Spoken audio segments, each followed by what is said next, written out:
তো বন্ধুরা, এই গল্পটির নাম হলো নারী সৃষ্টি। তো চলুন 1 নম্বর পর্বে যাওয়া হোক। ব্রহ্মার তৈরি সবচেয়ে সুন্দর ও শ্রেষ্ঠতম জীব হলো নারী। এই নারী যদি না থাকতো তাহলে এই জগৎ সৃষ্টি হতো না, এত জীব সৃষ্টিও হতো না, আর এই জগৎও এত সুন্দর হতো না। এই জগতে নারীরা এসেছিল সংসার সৃজন করার জন্য। এই জগৎ সৃষ্টির আগে যখন কিছুই ছিল না, ভগবান শ্রী বিষ্ণু নিজের বাম দিকের ভাগ থেকে মাতা লক্ষ্মীকে তৈরি করেছিলেন। তাই জগতে সকল পুরুষের বাম দিকে মেয়েদের স্থান হয়।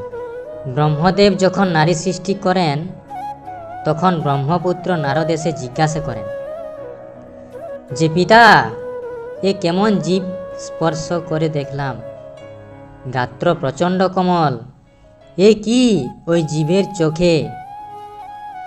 তখন ব্রহ্মদেব উত্তর দিলেন, এই জীবের নাম নারী। একে যে যেখানে যেমন পাত্রে রাখা হবে ঠিক সেই রকম পাত্রের আকার ধারণ করবে। বেশি কষ্ট হলে নয়ন দিয়ে অশ্রু ঝরে পড়বে। তখন ব্রহ্মপুত্র নারদ মুনি নিজের পিতাকে বললেন, পিতা, আপনার সৃষ্টি অদ্ভুত এবং অসাধারণ। ব্রহ্মদেব এই জগতে 4 ধরনের নারীদের সৃষ্টি করেছেন। 1 নম্বর হলো পদ্মিনী, 2 নম্বর হলো চক্রিনী, 3 নম্বর হলো মৎসিনী, 4 নম্বর হলো হস্তিনী। 1 নম্বরে পদ্মিনী হলো, এদের নয়ন পদ্মের আভা মাখা, গায়ের রং শ্যামলা, মাথায় কেশপূর্ণ, সাহসী, ক্রোধী, বিশাল লোচনা, সদা সৎ পথে থাকে, চরিত্রবর্তী, আর গায়ের যেখানে সেখানে পদ্ম কাঁটা থাকে, গায়ে সুন্দর গন্ধযুক্ত থাকে। এবার 2 নম্বর চক্রিনীতে কি বলছে, এদের নয়ন ছোট ধরনের, মূলত গায়ের রং হয় কালো, মাথায় অল্প কেশ, এরা প্রচণ্ড কোমল হৃদয়ের প্রকৃতির।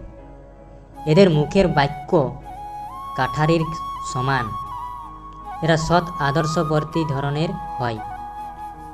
এদের ক্রোধ হিংস্র পশুর ন্যায়, এরা যা বলে বেশিরভাগ সত্যিই বলে। 3 নম্বরে মৎসিনী, এদের নয়ন মৎস্যের ন্যায় ছোট প্রকৃতির। এদের বন্ধু বান্ধব অনেক হয়, এরা মিষ্টি ভাষা প্রকৃতির হয়। এরা মিষ্টি ভাষা হবার কারণে অনেক পুরুষ এদের প্রতি আকৃষ্ট হয় এবং এদের সঙ্গে সম্পর্কে লিপ্ত থাকে। এরা সত্যি কম, মিথ্যা বেশি বলে। এদের ছল ও মায়ার কোনো অভাব হয় না।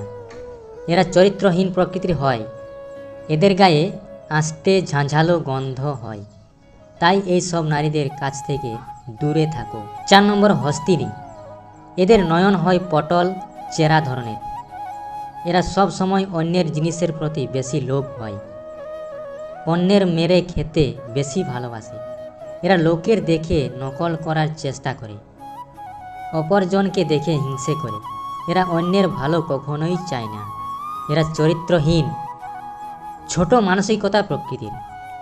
এরা দেখতে খুব শান্ত, কিন্তু মাথার মধ্যে জিলিপির প্যাঁচ কষা।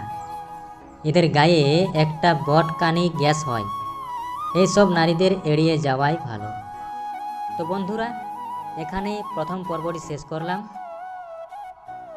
নতুন পর্ব দেখতে হলে চ্যানেলটি সাবস্ক্রাইব করো।